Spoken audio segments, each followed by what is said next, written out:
What's going on, people? It's Mr. Door back again with the review show. I hope everyone's fit and well. And yes, we're going to talk about it. Yesterday's game that ended Nottingham Forest 2, Newcastle 3. There's a lot to talk about. the highs and the much lows from yesterday. So if you do want to get involved in the chat, please do. And if you are new to my channel, please hit the like button, subscribe if you're new, and get involved with our chat that we're going to talk about.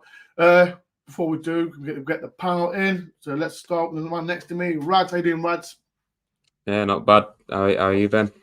Not too bad. Watched the vlog this morning. Good as always. Because always, make sure everyone goes subscribe to Rads as well. His link is in the description as well to watch his vlog. Next up, the man himself, Glenn. How you doing, Glenn? Yeah, not bad. Not bad. The voice is not great. I was doing a lot of singing yesterday. It's just so hopefully I'll make it through. I'll have to get some water if it don't. But I'm so glad I'm not working this week. I got a week off this week, so I can get the voice back on. And yeah, looking forward to this very much. It was a good game for the neutral, wasn't it? Not so much for the Forest fans. So looking forward to this next hour. I didn't know you can sing. Can you sing? You can't be better than my singing, can you? Sorry, I thought I was on mute there, Dor. Sorry, mate. No, people, let's get involved. We're going to talk about yesterday's game, but before we do, let's get in the chat. My friend Dennis Shred, how you doing, Dennis Shred, all the way from Denmark? I hope you're well. Hadi, legend, he's been here from day dot. 2017 he's been on, legend. Where are you from again, Hadi? I keep forgetting where you're from. The legend himself, Lefty, I hope you're well. As well, let's say, make sure everyone's just, my sponsorship as well. Sponsors with Plummeting Gas. My new sponsor till the end of the season. If you want any help with plumbing gas work for your house, family, or friends, please do. The link is in the description. He's helping me out a big time towards my channel. So, like I said, people, please show some love. Like anyone, family or friends, your ex-girlfriend, anyone, please do. The link is in the description. It is a legend. Razdad, even ref was just for yesterday. Should have been a pen. Come on, you Rez. Yeah, that's what we're definitely going to talk about throughout the show as well. And another legend as well. Good to see you yesterday, Eve. Even Mr. Radner, I hope you're well. I'm just finishing a drawing of David Phillips. Come on, Eve. I think I did text David yesterday, the other day as well, and I did say you are getting a picture soon. But hope you're well, Eve. Boys, yesterday's game. Let me start with you, Rads. What was your verdict on the game yesterday? It's a difficult one because I feel in certain elements it was fairly good because I think going forward we had, particularly in the first half, a lot of good things about us on the counter attack. Alanga could have easily have had a couple. The goal that he got was top notch, especially the assists. Well, both of them. The assist was excellent. The finish was really good from Alanga. And that raw pace that we were going on about before the game really came into its own. But it was just the thing that frustrated me and most of us was it's just like we fold in ways, like we just press self-destruct and we just let teams bombard us. It wasn't even that, actually. It was just like an inability to attack, or like we're afraid to really go at a team. And even though we had a lot of possession in that second half, it just didn't feel like we had that many like clear-cut chances. And when we did have a chance, we just fluffed it, and it just felt like copy and paste from look at how many times we've lost 3-2 this season. It's becoming a regular thing, and in ways that's good because you're in games, but it's like you don't want to keep losing like that. You want to. I didn't be winning like that if you're going to be in games like that. But I don't know. It wasn't a horrendous game like some games we've had, but it's just frustrating, really. Like two really good goals. Hudson-Odoi's goal was quality, I thought, and it was just really cheap goals again. It's from set pieces and just the silly mistakes again letting us down, and it appears like we're not learning from it. Really, I think we have to iron out those mistakes, and then we can get somewhere. We've got the makings of a great team, but it just appears like we keep making the same mistakes each week, really, and that's the concern, really, for me with how we're doing at the moment. Glenn, what's your thoughts on the game? Yeah, really frustrating coming away. Penalty or not, we should have put the game to bed in the first half. There were opportunities that we had there. Like coming on to what Radza said, it's the 6th time we've lost 3-2 this season. Very similar circumstances in terms of being in the game for large parts of it, whether it's our own demise in terms of decision making or decisions that go against us in terms of us getting red cards against us or red cards in the opposition that we're then not capitalising on and then conceding goals late. There were a couple of situations, weren't there, where we gifted them goals at the look. There were only four corners each, which was pretty even. 2 saves from Sells and 1 from their guy. With the exception of that, we had 13 shots that were okay. Alanga's shot at the keeper's feet. There was Morgan's shot in the first half that was in terms of the build up was really fantastic, wasn't it? It was going almost back into that realm of just before the Man U goal where he was snatching at things and left-footed across the keeper, wasn't quite pace right. Really frustrated, missed opportunities, poor decisions. And we seem to be in a position where we are gifting goals really easily, yet we're finding it so hard to score ourselves. Yeah. And we're losing the ball so cheaply, but then it takes so long and so much energy and so many people pressing to get the ball back, which then puts so much pressure on everything else. Fortunately for us, Newcastle allowed us to play with the ball a little bit less than we have recently. So we had 38% of the possession, which meant that on the counter, we were in a really good position. And, any one of those goals that Alanga or Taiwo or any of the breakaways, Sells having a long ball in the second half, could have come up with something, whether we had a shout for a penalty or not, we should have put the game to bed. And that was the one thing that no doubt we'll be looking at the games ahead and how well we fight against them. At the moment, I'm really concerned that if we don't start getting some points on the board and winning positions, or even nicking a goal at the end like we've not really done this season yet, we're going to really struggle towards the second half. It's going to get tougher and tougher. I did some checker. This time last season, 24 games in, we'd won 1 more, we'd drawn 1 more, we'd lost 2 less, and we were 25 points. 21 points where we are now was 19th. We were 13th this time last season. We're now 16th, a point or 2 ahead of a team in 17th in Luton with a game in hand. Everton below them, and then there's a big gulf then to the bottom 2. So this season is turning out to be, with 14, 15 odd games to go, far easier to survive, but we're finding it harder and harder to keep ourselves out of that bottom 4 or 5.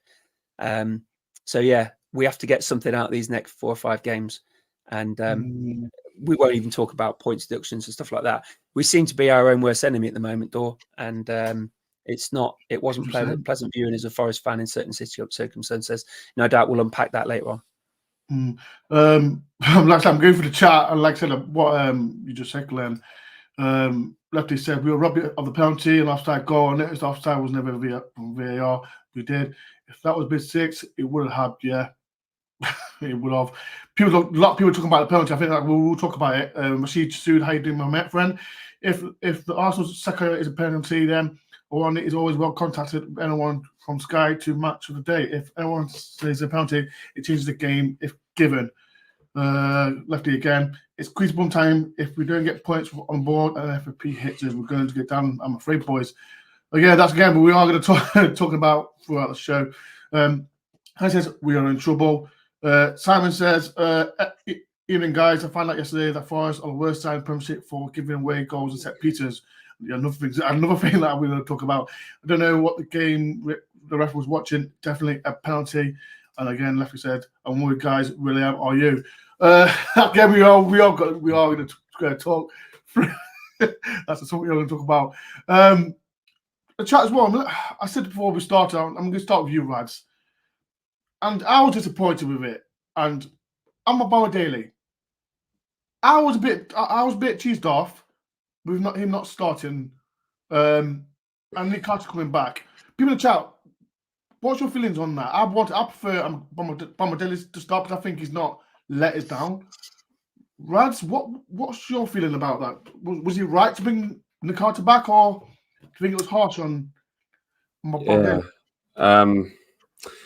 Yeah, it's a weird one really, because I think we've all been saying we've got a good selection of centre backs, which is, I suppose, questionable because of the amount of goals we concede. But I think individually they're all good players. But with AFCON, obviously, it's allowed Omobadele to get chances, and I think he's been excellent in every game, even against all levels of opposition, against Blackpool and then Arsenal. You know, it was great, and that's really credit to him, really. So it was pretty brutal to see him get took out the team yesterday. And I really like Nick Carty. I think he's a very solid player, and he's got a really good attitude about him, and he's definitely got leadership skills to him. But I think a lot of people have also said like he hasn't been all that convincing this season all the time. He's had some good games, but he's had some shaky ones, and this is going back like throughout the whole season.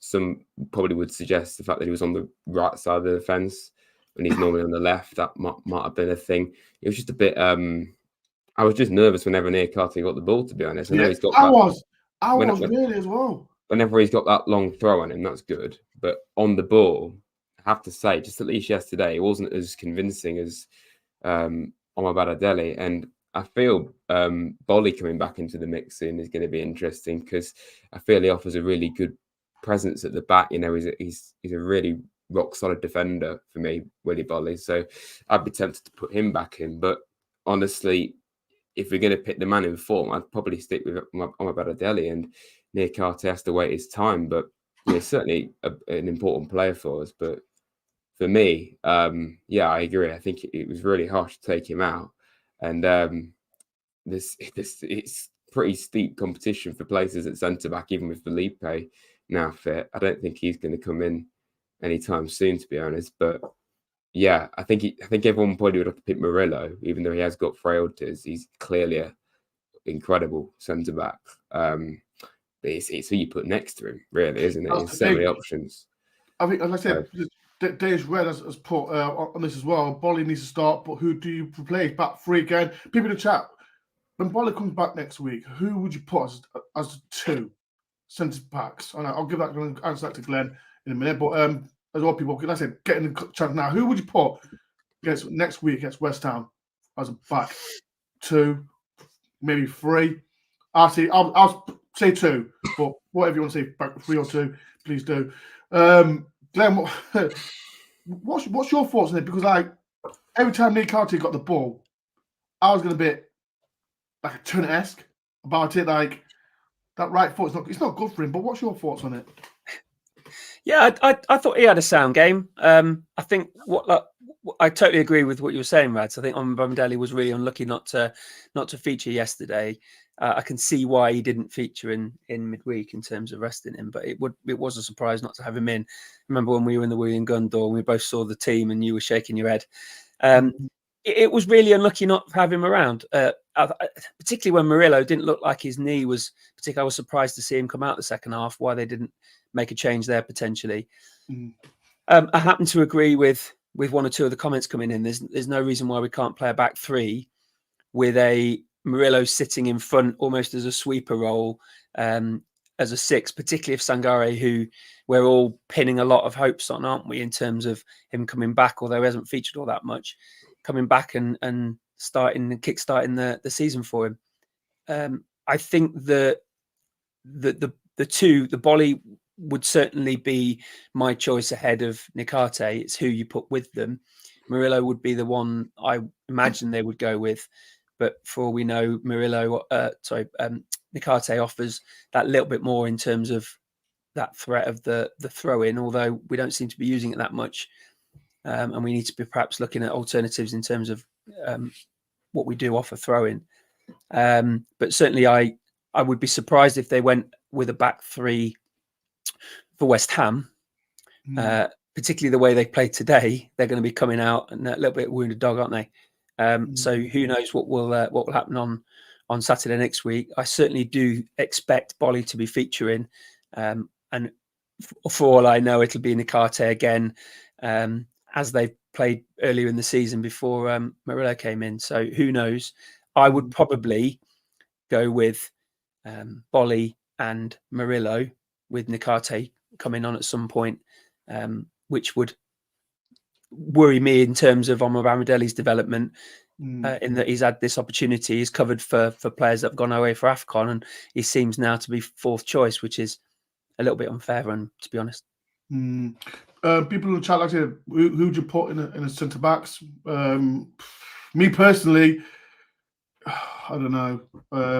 Definitely Bolly. I'll definitely bring Bolly back in. I'm a fan of him as well, but it's just something to choose from, and that. So me personally, I don't know. I'll say it in the show later on. I'm going to dodge the question. People, please do hit the like button if you can. It help me a lot. Another player, I don't know. I love him, Ryan Yates. Rad's a little bit. He was getting stuck in, people, but then he'll make one or two silly fouls that didn't need to be done. What's people's thoughts? Because I hear people around me say, I cannot wait to be Sangare to come back from AFCON. But what's Sangare done since he's been at Nottingham Forest? He's not starting for Ivory Coast. That tells you something. He's not been great for Forest. Would you replace him when he comes back from AFCON? People in the chat, what would you do? Because I was on a little debate with someone. Rads, what would you do? Or people say Dominguez as well, because Dominguez is a player that can get his foot in. And we're playing West Ham. What would you do? Because Ryan Yates was making one or two silly choices, but what would you do? I know he's been and gone now, but I really feel losing Mangala could be quite big, because he was the best player at the club at keeping the ball, and that's something we're terrible at doing. But what it does do is it does open the door for someone else to come in. But I'm definitely agreeing with what you're saying about Sangare. Ultimately, he hasn't done a great deal at Forest, and there's clearly a player in there. I think AFCON, I know he's not playing today or starting, but he's done fairly well whenever I've heard about him. But that's for Ivory Coast, we need to see it at Forest. And he's only had one game in the Nuno so far, so let's see what he can do in the Nuno. But I don't know. I don't fully trust Sangare, just purely based off what he's done at Forest. He's not even starting the final. He's not even starting. There's clearly a good player there, but it's not. We haven't seen it yet. And Danilo's been up and down. I think he's been good in the Nuno so far. But with Yatesy, I'll back Yatesy all the way, because he call me sentimental or whatever. I still think he's a very important player. However, I do agree with what people are saying about the fact that yesterday he was giving away quite a few fouls that maybe he didn't need to give away. He was a bit negative, passing it backwards. Sometimes there was a period in the first half where Newcastle were having a huge amount of the ball, and Forest were not really putting much pressure on them at all, and it was really frustrating. We've seen it too many times this season as well. And Yates and Dominguez, to a point, were the only ones that were even really attempting to properly get stuck in and get the ball off them. And as a result of doing that, Yates was giving away some pretty cheap fouls. But I suppose, it's either that or just let Newcastle still, have the ball now. A day later, it felt that much. They had that much of the ball.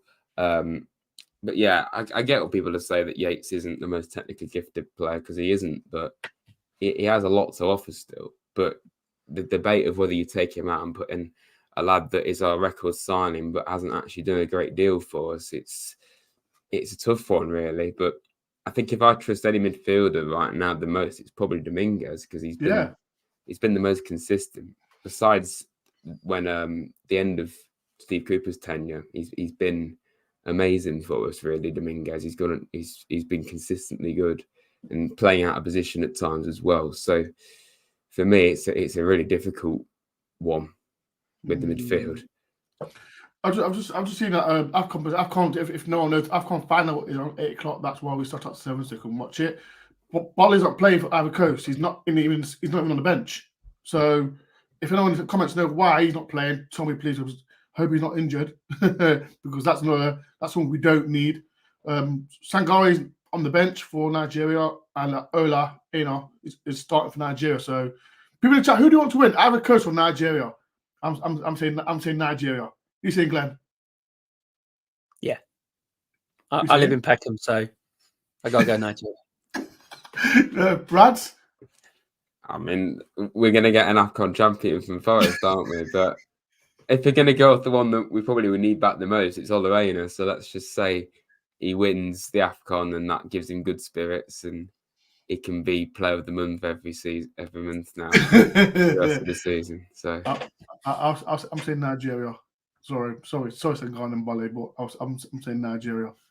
Raz Dad says Nigeria as well. Yeah. So come on, Nigeria. I'll Aina Fitzgerald 1-0. I'll take that. People, please hit like button, subscribe if you know. Again, Taiwo, let's mention him. We all can say he's not match fit, but I think again it was really quiet. Glenn, what do you think of Taiwo won yesterday? Like both the defense, Newcastle defense, kept him quiet. As simple as that, wasn't it?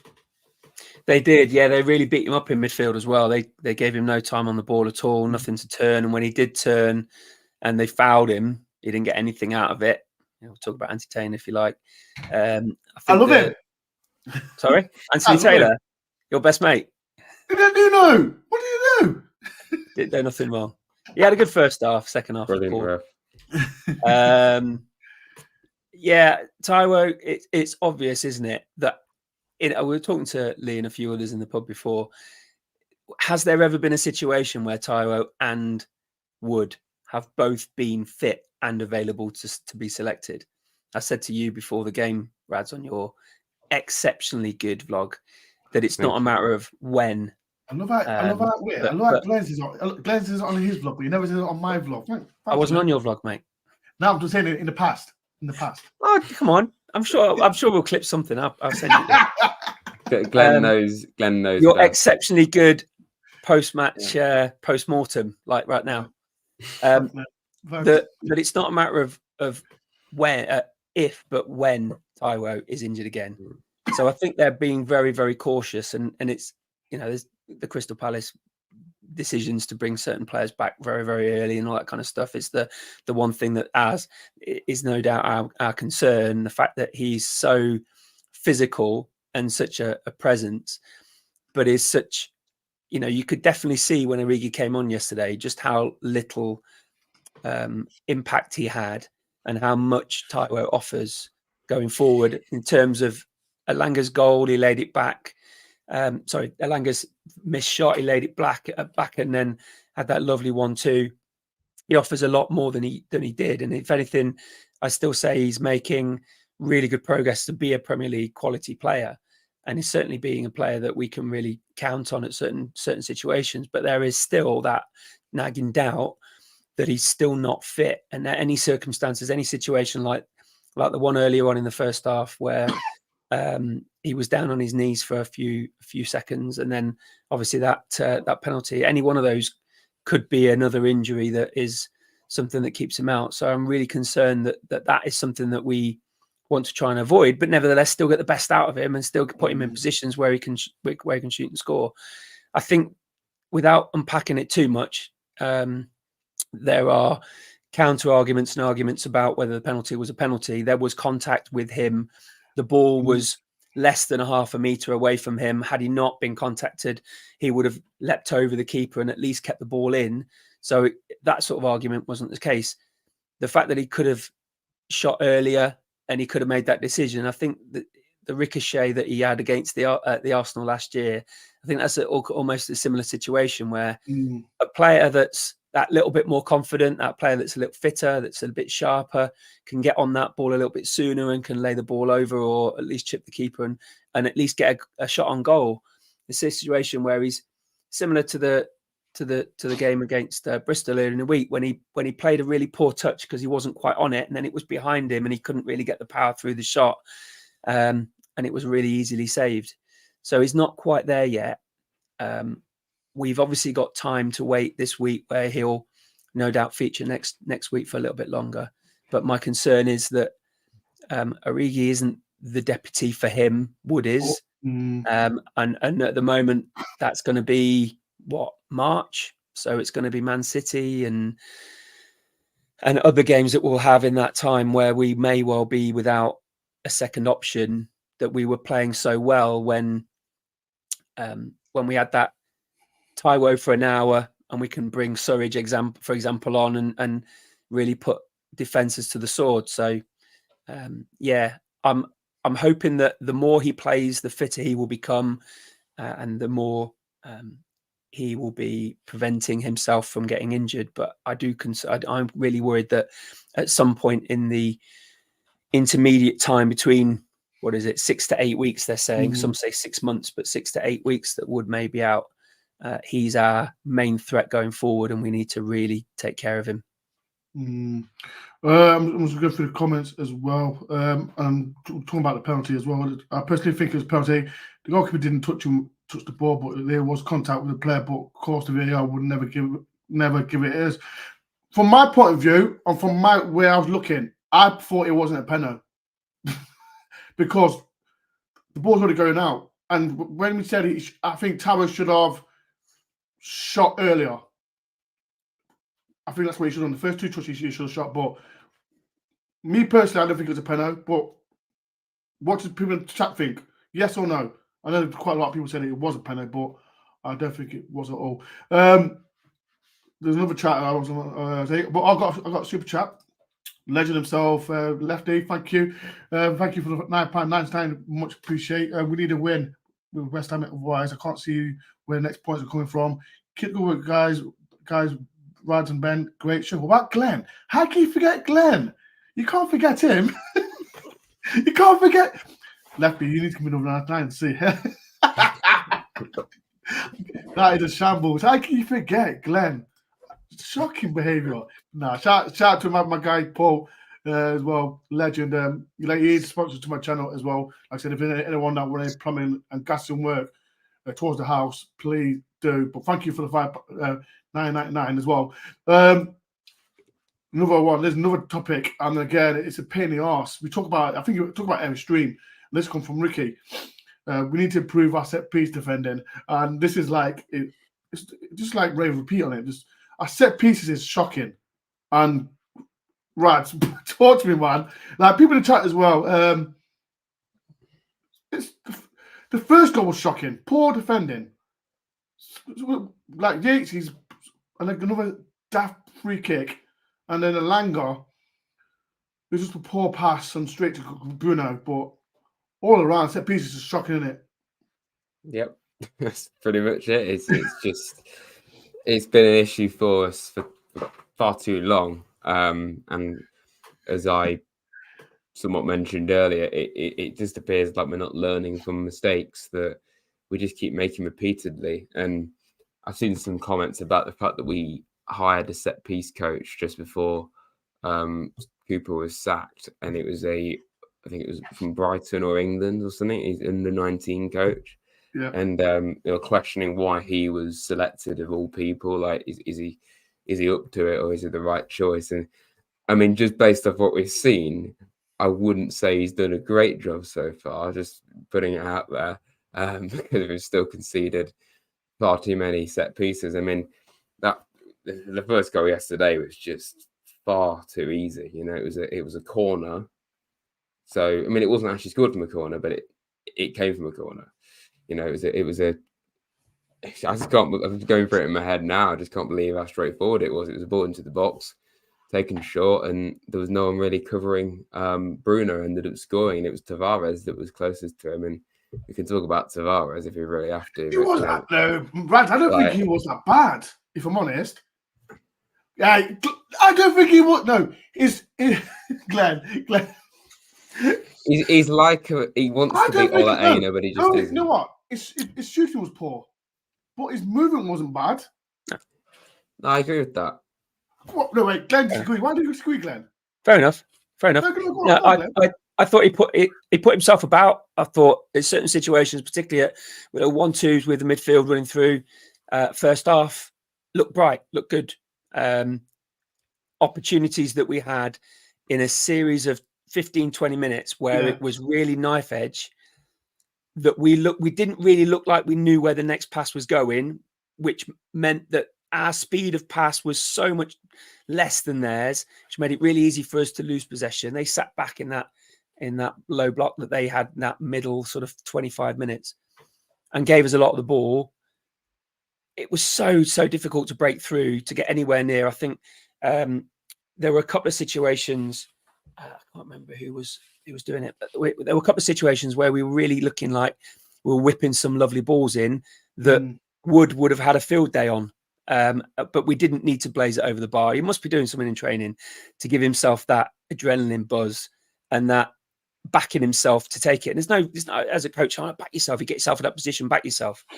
But when you blaze it over and it nearly went up into your block of the Trent end the first time, Dore, you got to do something else. I remember that one. The same thing again. I was shouting for Toffolo at that point. Yeah. He had a sound game. Just opportunities that were so difficult to get into those situations. You can't blaze it over the bar. You can't make poor decisions like that. You got to lay it back. I agree with that. Yeah, I get what you mean, Glenn. Like I said, I thought his movement was good. His shooting was, wish it was someone else. But yeah, people in the chat, what do you think about Tavares? I think people would still prefer Toffolo at left back. Get comments in now. People, please do hit the like button if you can. And make sure everyone subscribes to Rads as well. Right, do you think Nuno got it right? That's the most important thing. Do you think he got it right with the team? Because, like I said, both Langer and Hudson scored, but all around, did he get it right?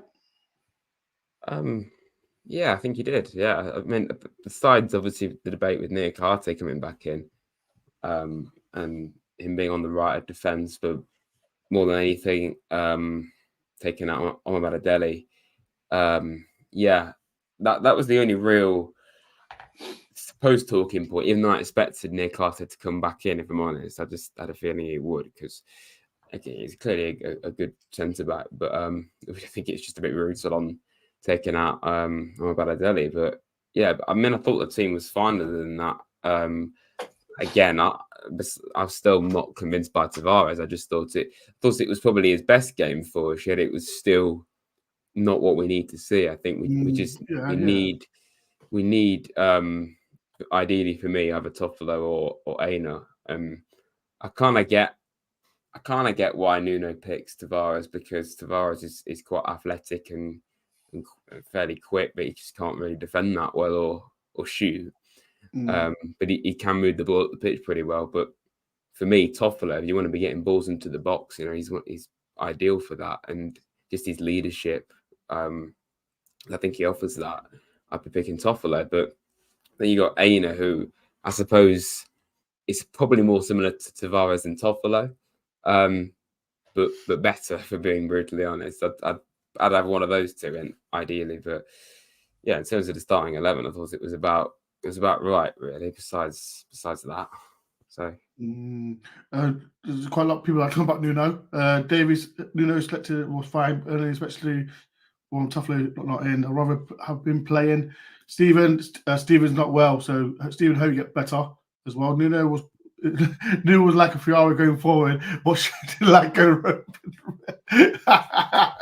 Oh, but more people use it that before Steve. Well, but yeah, legend. There's Red. Arsenal didn't do us in a favour to turn Tavares. Agree with Toffolo against West Ham. Oh, I don't know. Glenn, we've got a tough game against West Ham. What's your verdict? What do you think Nuno needs to change? People in the chat as well. Do you think it's a massive game now? Like West Ham lost 6-0 to Arsenal, and every game's a cup final now. It's a cup final. We can't say that this game is going to be easy. In that game, it's not. What does he need to change, Glenn? Because I spoke to Glenn before the game, and when I seen the team, I was a bit, again, I was like, because I don't like Williams as right back. I prefer Williams as a wing back. And like the first goal, can we blame Williams for that? No, we can't. But we've got Aina back come in. We've got Scarlett coming back, Bollard coming back. What would you do change, Glenn? People in the chat get involved as well. I would change their week, and that's easily done because we haven't got a cup tie in the middle of it. Remember, the selection that we had for yesterday was based a lot on what we don't see in terms of the aftermath of Wednesday evening and the reaction that those players had and how quickly they could recover. There were no doubt some decisions that were made based on stuff that we don't know about, knocks that all players are carrying for greater or lesser extent. But I would have a really I'd try and make sure that from this Saturday we have a stable 11 plus 4-5 that are the fundamental core of the rest of the season, because so much of our last 12 games, rightly or wrongly, whether it's as a result of injuries or AFCON or players out of form, have put so much pressure on the stability of our team to the point where a lot of them are playing where they don't really know each other. They don't really know what each other are going to do, and they're all making decisions off the cuff rather than what we see as being. I'm not an Arsenal fan in any way, shape, or form, but you know exactly how they're going to play. You know exactly where they're going to go. You know exactly what they're going to do, and we don't have that fluidity. And it takes, like I said, it takes so much energy to get the ball back once you've lost it when you're playing without a clue and without a plan. So I would try and make sure that for Saturday, bearing in mind the biggest culprit, the biggest issue that we had against West Ham at West Ham last year, earlier in the season, was our ability to protect our goal and let Bowen and Ward-Prowse run riot around the midfield and cause a load of problems. And that's something that, to be honest, to his credit, and we'll say this no doubt, Murillo had a cracking game again, keeping Wilson quiet. And that's certainly something that I can see him doing again on Saturday and keeping that consistency going there in terms of making it really difficult for them going forward. But the threat that they've got in terms of the set pieces, on paper, we are a very equally matched team to West Ham, but it's what we offer them in terms of our frailties and our errors that creep in that almost mean we're starting with 10 men and they're starting with 12. It's almost chalk and cheese in that respect, isn't it? So what I would change is get the squad back together, see how Sangare is, see how Bolly is. I'm sure he's disappointed not being in the squad for tonight. Get Aina ready for running down that left-hand side. I'd love to see him score like he scored against the Villa. That would be such an icing on the cake for that week, wouldn't it? And get a squad together that we can then take forward into the rest of the season as a result of bringing everybody back home, and we'll then go forward from there. So in terms of what I'd change, I think the fundamentals of the squad is there in place. Just one or two little tinkering things based on players returning, injuries that we can take. We haven't mentioned that next man up thing for a while. I think that's something that we may have to get back into our psyche in terms of Forest fans, that's the next thing that will happen. We just go, right, push it off. Next Glenn, man don't up. say that, Glenn, because we get actually hammered for it when we mentioned the Cooper reference. So don't say that. You said that. I haven't said that. I think that's a widely known philosophy of management, isn't it? That he happened to use quite regularly. I think that's the situation, though, isn't it? We're in a position where we're now fighting our way out of a bottom 5, bottom 6, any of which could go right up to Palace and beyond, up to Brentford, even that in that block up to 13th right now. So yeah, consistency, some relatively dry, clean sheets would be nice, and a situation where, you know what, in the penalty box, in terms of balls coming in from corners and free kicks, I wouldn't mind if we gave a penalty away. I wouldn't mind if we gave a free kick away, as long as we're challenging. And like the 4 or 5 of them, including Nikate and Yates, let the ball bounce with the 4 of them in a ring, and then we concede within second ball, third ball. That can't happen on Saturday. Absolutely cannot. And West Ham are going to be looking at all week, how can we score against their set piece, at them in set pieces? And we're going to be on under the cosh again for 97 minutes from them, thinking we're going to concede corners cheaply and we're going to give free kicks away cheaply so that Ward-Prowse and that lot can attack our box. That's something we have to prevent on Saturday. Otherwise, we're going to be feeling like we're 1-0 down before we even start. 100%. I'm going to poll people. I'm going to ask Glenn and Raz as well. And people in the chat, get involved, please, if you can. I've got to say it. We've got 14 games to go. We don't know when this point structure is going to happen. Are we in trouble, people? Are we in trouble? That's the most important thing. Right, 14 games to go. What's your feeling right now? Do you think we'll get stuck in the bottom three? Because Luton lost. That was a massive thing good for us. Yeah. How are you feeling about it? I mean, it's a really difficult one to call, honestly, because I think, as we mentioned earlier, the Premier League last year was really, really competitive, right down to the bottom. Whereas this year, technically, it's a lot weaker with like Burnley and Sheffield United there, and even Luton, who have been, besides yesterday, fantastic for the last couple of months now. And credit to them for that, but they haven't got the quality of a lot of teams in this league. A lot of teams. So, the quality at the bottom end is lower. So technically, it shouldn't be as hard for us to survive. But I think a lot of us are feeling that it is feeling right now like it's going to be harder. And I'm going to say what I think a lot of us have said as well, is that I think we have a better team than we did last season. Yet we don't seem to be playing better. We seem to be playing more disjointed. Maybe not worse, but just like consistently making more mistakes or it's getting caught out far too easily, not taking chances, and with injuries. And I think we had lots of them last year as well. But like this Tyro being out for as long as he was, then all but immediately as soon as Tyro comes back, Wood's injured. It's just typical. And it would have been amazing to have both. To have Tyro back and then have a Chris Wood that I think we can all fully trust after how we've been playing. Do I think we're in trouble? I don't think we can really talk about too much until we know. 16th now, and that's the thing. Yeah. Like, I think the start of the season, everyone said 14th, 15th, 16th, 17th would be in that place again, and that's where we are. And we're not, like I said, we've lost again, but the question is, like I said, I'm sorry, Boyton Rad, but yeah, now, do you think down? Yes or no? Right now, I'm not going to say yes. I'm going to kind of sit on the fence, but I feel we have enough in us to stay up. But if we do keep making these mistakes, then, and I think honestly, I don't want to like use it as a loophole or anything, but the FFP situation is looming over us. it is. That's what worries me.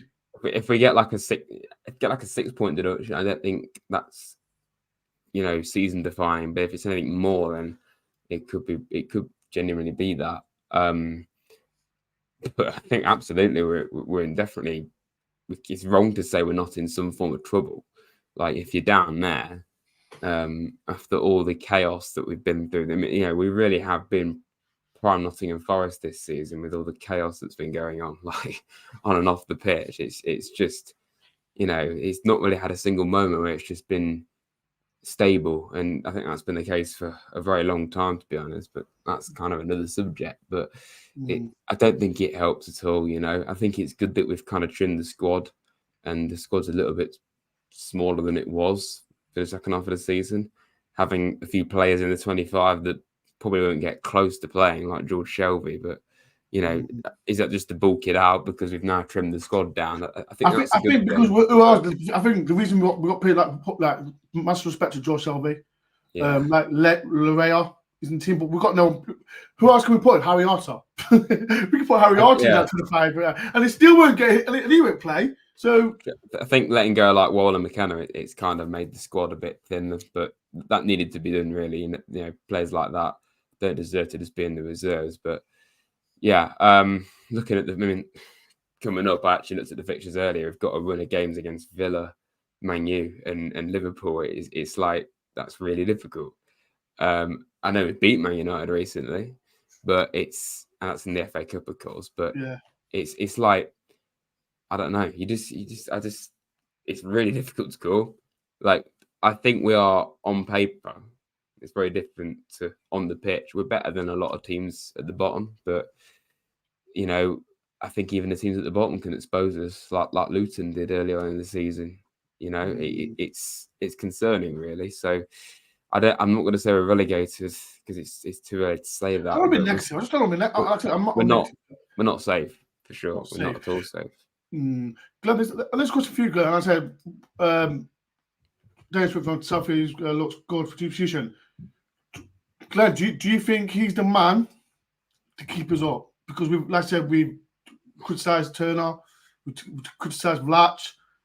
He conceded 3 goals. Well, he's conceded 4 goals and 2. What's your feeling? What's your feeling on from now to the end of the season? I think. Do you trust him? Do you trust the keeper? I have to. He's got the shirt right now. Yeah. I think the third goal, he got a hand on. He needs to be stronger there. He's got to at least put that back around the post and try and get down a little bit sooner. I think the distribution, I agree. He was far more confident. Yeah. He allows Murillo to. I said this earlier in another podcast. He allows Murillo to play a different way when we've got the ball moving backwards, or they've, is a situation like that where Murillo can offer and doesn't seem to be the third and fourth foot for the keeper, if you like. He doesn't seem to be that one that's tracking back quite so much and can set himself off and have the ball for Sells, or Sells can play it up. I think Sells popping that ball over their centre backs to Taiwo yesterday showed me that little bit addition to him. Although there were situations where when he flustered, he looked a lot anxious in terms of his first game at the City Ground, and there was one error in him. There's an error in lots of our players, but I think Sells played relatively well yesterday. Do I think he's the man? No. I don't think we've got a keeper that I'm 100% confident, as much as going back to Samba, I guess. Navas had his issues. Henderson had his issues as well. Right. So Henderson had his strengths and had his frailties. I think he's the best we've got right now, but I do feel sorry for Turner from certainly the way he played in the week, the way he put us through to the next round, that he didn't play yesterday. I can exactly see why he didn't. But Sal seems to be the one at the moment that, you're right, has conceded 3 goals. I think the first one, he had a go at reacting, but I think it's the players in front of him that are ultimately giving him that backup, isn't it? And he had very little to do with the second one. The third one, he could have done a little bit more for. I think he could have put that ball a little bit strong on his left hand, put that ball around the bottom left-hand post there. But I think you've got to ask questions to the players in front. Couple of comments about set pieces. I think they're fixable, because I've talked at length about all of these skills being coachable. We just have to stay switched on for every single second of the game, and we can't let any ball bounce. You've got to get up there and head it and kick it. And like I said, if you head something or someone, or you kick something or someone, and we give free kicks or penalties away, we're protecting our goal and we're backing up Sells in terms of being that defensive unit that will prevent goals from being scored. So I'd rather try and prevent a ball going in, even if it's then Sells 1v1 with a penalty taker. I'd rather have that than gift the goal like we've been gifting. And I think it's my opportunity to answer Rad's last question in terms of, are we in trouble? Yes. Are we down yet? No, because there's still, what is it? We still got teams to play like for the lower half, so there's still there's still 42 points to play for. We're still a couple of points away from the bottom 3. Are we in a position we want to be? No, but when you lose games 3-2 6 times in a season, and you score 2 goals, you expect to get something out of it, at least a point, and we're getting absolutely nothing. That's something we've got to avoid. So that's the biggest fixable thing right now, is keeping the ball when the ball's in our final third, keeping switched on and being as savvy and as quick thinking and as skilled as we are in the middle third when we're counter-attacking, which we seem to be one of the best teams in the league for. It's not a comfortable position where we're sat so much in our own penalty box and gifting, like looping back to the start, gifting so many opportunities to oppositions that are given goals without a fight. So that's something that we really, really have to look at. That alongside the number of players that we're playing and where we're playing them. I think the set piece coaches is often credited for changing the way we take free kicks and take corners and take throw-ins, not necessarily how we defend them. And that's something we absolutely have to look at. Or else you're right, Dor, we're not going to get any points or as many as we need. And we have to create that buffer of at least 8 points down to the bottom 3, depending when and if that deduction happens. So it's a matter of getting points on the board quickly. I'm just saying, Glenn, what was your prediction for where Forest finished to start the season? Was it mid-table? I said 15th. I'd be happy with that.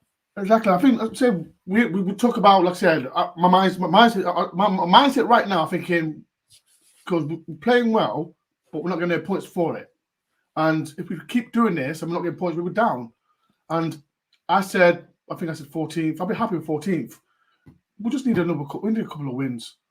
Just get away. And like I said, I think that the points, whatever points we get, I think that's the problem. We're in the mindset of thinking we're going to go down. But we got teams like Sheffield United, Burnley, and Luton. Luton had a little spring, but lost on Saturday. I think that's the only thing we're worried about. But I don't know, people in the chat, what did you say, Rads, about where did you think Forest will finish? I think it's like 14th or something like that. We can still finish 14th. I think the worry is just winning games and point deduction. People in the chat, if you can do massive favor, please do hit the like button as well. Let me see everyone's man of the match for yesterday's game and ratings as well. So people in the chat, please do help me out. Please hit the like button if you can. People in the chat, what's your man of the match? Get in the chat now. Glenn, what players stood up for you yesterday? Murillo at the back had a good game. I think Dominguez had a really good game in the middle hour in terms of being that terrier that we first saw at the Etihad. Really caused it, timing those tackles really lovely, really perfectly, and winning that possession back so we can then play onto it. My man of the match was Anthony Elanga, who was rapid, should have got a brace, was unlucky not to score twice, and was a real handful to them. And if he gets anything on Saturday, he'll be certainly a good shout for our player of the season. He's doing really well. In fact, Nico had a great game, particularly against Gordon in the second half. He was turning him around, really playing well. I got worried, Glenn. Defensively, they didn't really threaten that second half down there, so he really started playing well. But Murillo, but in the back division, Dominguez in midfield, but Elanga overall, he offered a lot more for us. And I think if Sells starts getting that long kick going, it might even get Elanga involved in the score sheet a little bit more. But for me, Anthony Elanga, rapid. I see loads of Williams, Nico Williams. I said to Glenn at the pub, I was a bit worried on Williams playing in that back four. But like I said, going forward, I thought it was fantastic, and they didn't really test him, especially in the second half. But yeah, Glenn, Rads, who's your man of the match?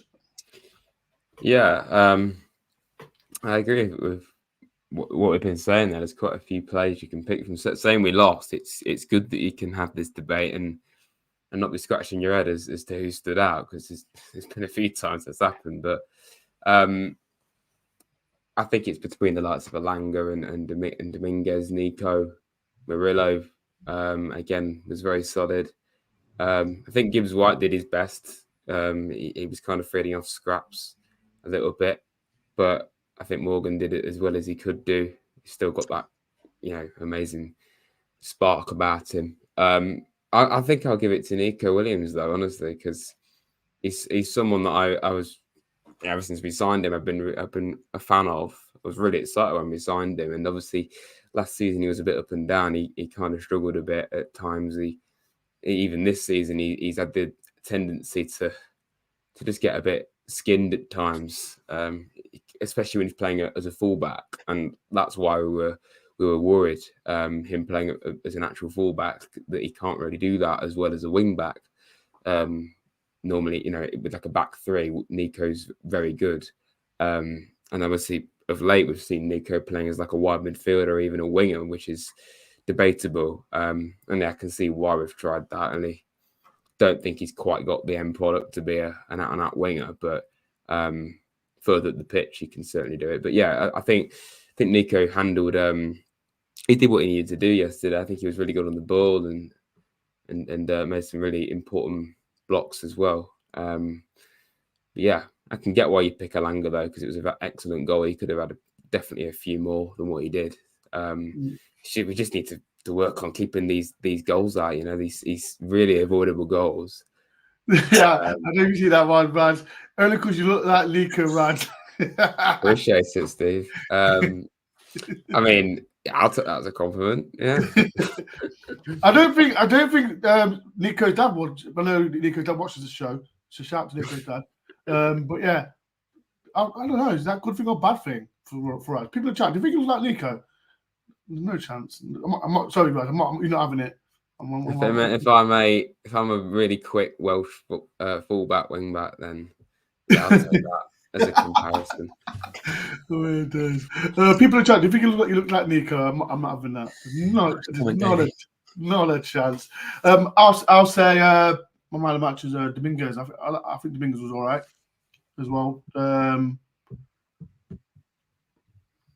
Yeah, Nico as well for me. Like I said, I was worried about Nico, defensive wise in the back four, but I think he did really well. If I'm honest, games like that, Dore, as much as perhaps we've known Nico as being a little bit of having a preference in terms of that. I'm not going to go into any more detail than that. You know what I'm talking about, I assume. The more football education he gets of being in a back four and having to do a lot of that, particularly against Anthony Gordon, players like of his caliber, is only going to make him a better player, isn't it? Ultimately, so I think as much as he might prefer one way, I think that's not a bad situation to put himself in. I see a lot of the comments talking about how much he's been very patient and waited for his chance, and he seemed to be taking it with both hands. So yeah, played really well yesterday. I was really impressed with him. As I said, after Nico Williams, then Nico Williams for me, my man of the match as well. But yeah, people, I think that's it. Bang on an hour show. It's been a great show. I have hope for us fans. Like I said, there's 14 games to go, and we've still got teams below us to play. And we still can go to Europe, beat Man U, get to Europe. You see me and Raz go on a European tour. So, but yeah, have faith, Forest fans. Don't give up. Like I said, these next 14 games, especially West Ham, after losing 6-0, but they're not going to come sit around and thinking, "Oh, we beat them," because we won't. But after was it 3-2? We lost to 3-2 against them. So another cup final game for us. Right, it's been a pleasure. Thank you, Rads. Thank you, Glenn, for taking your time for coming on the channel. Make sure everyone goes subscribe to Rads, watch his vlog as well. Yes. As well, make sure everyone to my new sponsor as well, plumbing gas from Paul. If you like anyone wants any plumbing gas work, please help me. He's a big Forest fan. He goes to home and away games. His link is in the title as well, and then in the link. So please go and help him out as well.